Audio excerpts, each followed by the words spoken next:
আসসালামু আলাইকুম। ইজি রান্নাঘরের পক্ষ থেকে সকলকে স্বাগতম। আজকে আমরা নিয়ে এসেছি একটি নতুন রেসিপি, সবজি খিচুড়ি। খিচুড়িটা আমি রান্না করেছি। এই খিচুড়িটাকে অনেকেই লেটকা খিচুড়িও বলে থাকেন। তো আমি জানি না আসলে কে কী নামে জানেন। তো এটা হচ্ছে সবজি খিচুড়ি। তো এটা আমি কি উপকরণ ব্যবহার করেছি সেগুলো আপনাদের সাথে শেয়ার করব। চ্যানেলে যারা নতুন রয়েছেন তারা অবশ্যই চ্যানেলটিকে সাবস্ক্রাইব করে দিবেন।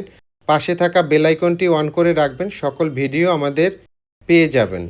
সবজি খিচুড়িটি করার জন্য আমি বেশ কিছু সবজি নিয়ে নিয়েছি এখানে। সেগুলোই শেয়ার করছি। শুরুতে নিয়ে নিলাম আমি ভাতের চাল। এখানে আমি ১ কাপ পরিমাণ ভাতের চাল নিয়েছি। নিয়েছি মুগ ডাল। এখানে আমি হাফ কাপ পরিমাণ মুগ ডাল নিয়েছি। নিয়েছি মুসুরির ডাল। এখানে আমি হাফ কাপ পরিমাণ মুসুরির ডাল নিয়েছি। হাফ কাপ পরিমাণ পোলাওয়ের চাল দিয়েছি। এটার একটা ঘ্রাণ থাকে, চিনি গুঁড়া চাল যেটা সেটাই ব্যবহার করেছি।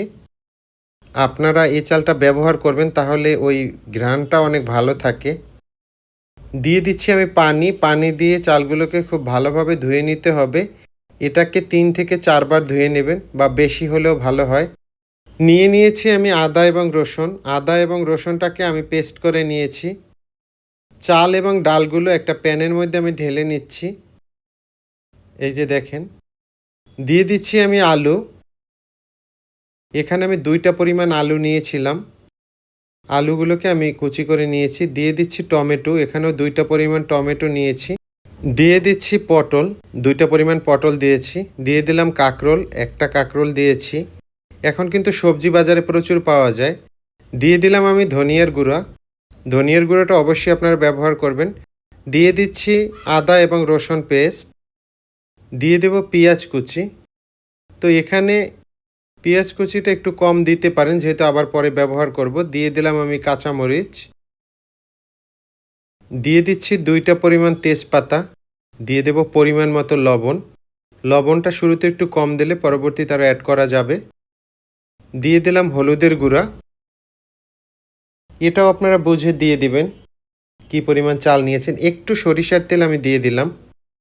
এটা অপশনাল, যদি দিতে চান দিতে পারেন। দিয়ে দিলাম আমি ঝালমরিচের গুঁড়ো। তো সরিষার তেলের একটা ফ্লেভার থাকে, এটা ভালো লাগে এজন্যই আমি দিয়ে দিয়েছি। এখন কিন্তু আমি এগুলোকে খুব ভালোভাবে একটু মাখিয়ে নিচ্ছি। দিয়ে দেব আমি পানি। পানিটাকে আপনারা চাল এবং ডাল যে পরিমাণ নিবেন তার উপর নির্ভর করে এবং কি পরিমাণ সবজি নিচ্ছেন তার উপর নির্ভর করে দিয়ে দিবেন। এখন ফাইনালি আমি এটাকে চুলায় বসিয়ে দিলাম। চুলায় বসানোর পরে আমি একটা ঢাকনা দিয়ে ঢেকে দিব। কিছুক্ষণ পর যখন একটা বলক আসবে তখন আপনারা একটু নেড়ে দিবেন। আর এটাকে একটু মাঝে মাঝেই নেড়ে দিতে হবে যেহেতু এটা আমরা নরম খিচুড়ি বানাবো। তো আমি খিচুড়িতে স্বাদ বাড়ানোর জন্য আরেকটা উপকরণ দিয়েছি, সেটা হচ্ছে পুঁইশাক। যদি পুঁইশাকটা থাকে ব্যবহার করবেন। পুঁইশাকের সাথে কিন্তু সবজি খিচুড়ির একটা ভালো সম্পর্ক রয়েছে। তো আমি আবার একটা ঢাকনা দিয়ে ঢেকে দিচ্ছি। মাঝে মাঝেই আমি একটু নেড়ে দিচ্ছি ঢাকনা তুলে। আপনারা যখন এই রেসিপিটি করবেন অবশ্যই একটু নেড়ে দেখতে হবে যেন নিচে না লাগে। যেহেতু আমি ননস্টিকে রান্না করেছি, নিচে লাগার সম্ভাবনাটা খুবই কম। তারপরও একটু নেড়ে দিচ্ছি। যারা চুলায় রান্না করবেন বা পাতিলে রান্না করবেন একটু খেয়াল রাখতে হবে, বারবার নেড়ে দিতে হবে। এই যে দেখেন অনেকটাই ঘন হয়ে আসছে আমাদের সবজি খিচুড়ি।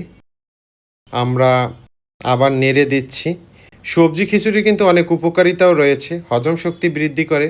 যেহেতু এখানে প্রচুর পরিমাণে সবজি ব্যবহার করা হয়। চুলায় একটি প্যান বসিয়ে দিলাম। তাতে দিয়ে দিলাম আমি সাদা তেল। এর মধ্যে দিয়ে দেব আমি শুকনা মরিচ। শুকনো মরিচটাকে ভেজে নিব তেলে। আমি এর সাথে আরও কিছু অ্যাড করব। দিয়ে দিলাম আমি জিরা। এখানে আমি আস্ত জিরাটাই ব্যবহার করেছি। জিরাটাকে আমি এই তেলে ভেজে নিব। দিয়ে দেব এর মধ্যে আমি রসুন কুচি। রসুন কুচিটা দিব।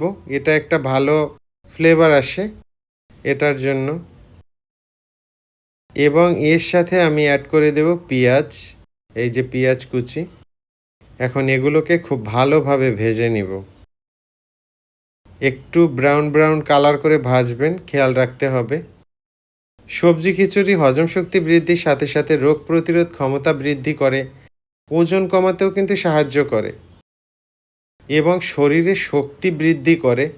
খিচুড়িতে কিন্তু প্রচুর পরিমাণে সবজি ব্যবহার করা হয়, যার কারণে আপনার কার্বোহাইড্রেট, প্রোটিন, পুষ্টি উপাদান সবই কিন্তু সমমাত্রায় থাকে। আমাদের ভাজা অলমোস্ট ডান। আমরা এটা খিচুড়ির সাথে মিশিয়ে দিলাম। এখন খিচুড়িটা চুলায় বসিয়ে দিয়েছি এবং খুব ভালোভাবে নেড়ে নিচ্ছি। এ পর্যায়ে খুব ভালোভাবে নেড়ে আমি একটু ধনিয়া পাতা অ্যাড করে দিচ্ছি। ধনিয়া পাতার একটা ফ্লেভার থাকে, এটা কিন্তু ভালো লাগে অনেক। এখন ধনিয়া পাতাটাকেও একটু মিক্স করে নিচ্ছি। একটু পর আমি নেড়ে ঢেকে দিব। তারপরই ফাইনাল আমি সার্ভ করে নিব।